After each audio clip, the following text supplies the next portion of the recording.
তো থালা ভর্তি নাড়ু। হ্যাঁ, হ্যাঁ, ঠিক ধরেছেন। নারকেলের নাড়ু কে না পছন্দ করে।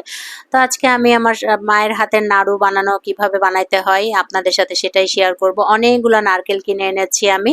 তো নারকেলগুলা মা এভাবে দা দিয়ে চেঁচে নিচ্ছে। তো আমি বলছি, "মা কেন এগুলা দা দিয়ে চেঁচে নিচ্ছ? কিভাবে নাড়ু বানাইতে হয় সেটা দেখাও।" তো একবারে প্রায় ৫-৬ টা নারকেল এনেছি। ৫-৬ টা নারকেলে যতগুলো নাড়ু হবে সেই নাড়ু কিভাবে তৈরি করতে হয় আপনাদের সাথে আজকে সেই রেসিপিটাই শেয়ার করব। মা নারকেলগুলাকে সুন্দরভাবে ছিলে নিল আরকি, পরিষ্কার করে নিল। নেয়ার পরে এখন দেখেন এই যে এটা কুর্নি বলা হয়, কুর্নি বটির সাহায্যে কুড়ায়ে নিচ্ছে। আগের সময় কিন্তু এই কুর্নি বটি পাওয়া যেত। এখন আর এই কুর্নি বটিগুলা পাওয়া যায় না। এটা অনেক পুরাতন বটি আমার মা রেখে দিয়েছেন। তো এই বটির সাহায্যে এতগুলো নারকেল সবগুলাই মা কুড়ায়ে নিবে। কুড়ায় নেওয়ার পরে তারপরে এগুলা দিয়ে নাড়ু তৈরি করা হবে। তো মোটামুটি সবই কুড়ানো হয়ে গেছে। দেখেন অন্য কাজের ফাঁকে কিন্তু মা নাড়ুটাও তৈরি করছে। তো কুড়ায়ে নিচ্ছে, কুড়ায়ে নিতে অনেকটাই কুড়ানো হয়ে গেছে। নারকেল কুড়ানো কিন্তু নাড়ু বানানোর আগে নারকেল কুড়ানো এমনিই খাইতে অনেক মজা লাগে এবং চিনি দিয়ে খেতে তো আরো ভালো লাগে। তো এই যে এক ডিশ ভর্তি হয়ে গেছে। পরে আরো কিছু অংশ নাড়ু তৈরি করার জন্য ব্যবহার করা হচ্ছে। নাড়ু পছন্দ করে না পৃথিবীতে মনে হয় বাংলাদেশে এমন মানুষ খুব কম আছে। এবং আমার নানীদের সময় দেখতাম যে নাড়ু বয়াম ভরে নাড়ু বানায় রাখতো।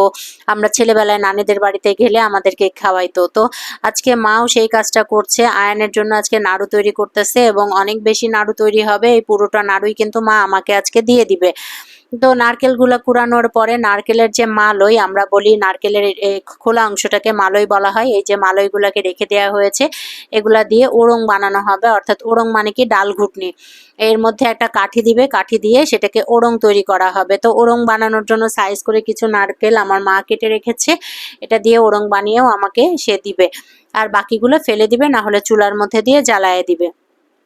তো নারকেল কুড়ানোর অংশগুলোকে ভালোভাবে চিনি দিয়ে মাখায় নিতে হবে এবং মানে চিনি তো এমনিতেই পানি জাতীয় পদার্থ বের হবে। চিনি যখন গলানো হয় বা মাখানো হয় তখন কিন্তু পানি বের হবে। এই যে দেখেন কাঁচা নারকেলের সাথে ভালো করে চিনি দিয়ে মাখিয়ে নেওয়া হয়েছে। তারপর কিন্তু এটা চুলায় দেওয়া হয়েছে। চুলায় দিয়ে নাড়তে হচ্ছে, নাড়তে যতক্ষণে পর্যন্ত না আঠালো পদার্থ বের হবে, আঠালো ভাব চলে আসবে, ততক্ষণে কিন্তু আপনাকে নাড়তে হবে। এটা অনেক কঠিন কাজ। যে কাজগুলো অনেক কঠিন সেই খাবারগুলো খাইতে কিন্তু দারুণ মজা, তাই না? হ্যাঁ, এখন আঠালো ভাব চলে এসেছে। এটা কিন্তু নাড়ু বানানোর জন্য উপযুক্ত হয়ে গেছে। নাড়ু বানাইতে হলে কিন্তু গরম থাকা অবস্থাতেই বানাইতে হবে। আমার মা দেখেন নাড়ু তৈরি করতেছে। মা আছে, আনান আছে, সবাই মিলে নাড়ু তৈরি করতেছে এবং এই নাড়ুগুলো অনেকগুলো নাড়ু তৈরি হবে। এই নাড়ুগুলো খেতে খুবই পছন্দ। আমার তো ভীষণ পছন্দ। আর মায়ের হাতের নাড়ু বলে কথা। আমাদের এলাকাতে কিন্তু মায়েরা হচ্ছে জামাই যখন যায় তখন নাড়ু বানিয়ে খাওয়ায়, মুড়ি দিয়ে, চিড়া মুড়ি ভেজে রাখে, কত কিছু যে করে। তো মার কাছে আমি বলেছিলাম, "মা আজকে তোমার রেসিপি আমি একটা শেয়ার করতে চাই। তোমার হাতের নাড়ু তুমি বানাবা, আমি এটা ক্যাপচার করে নিব।"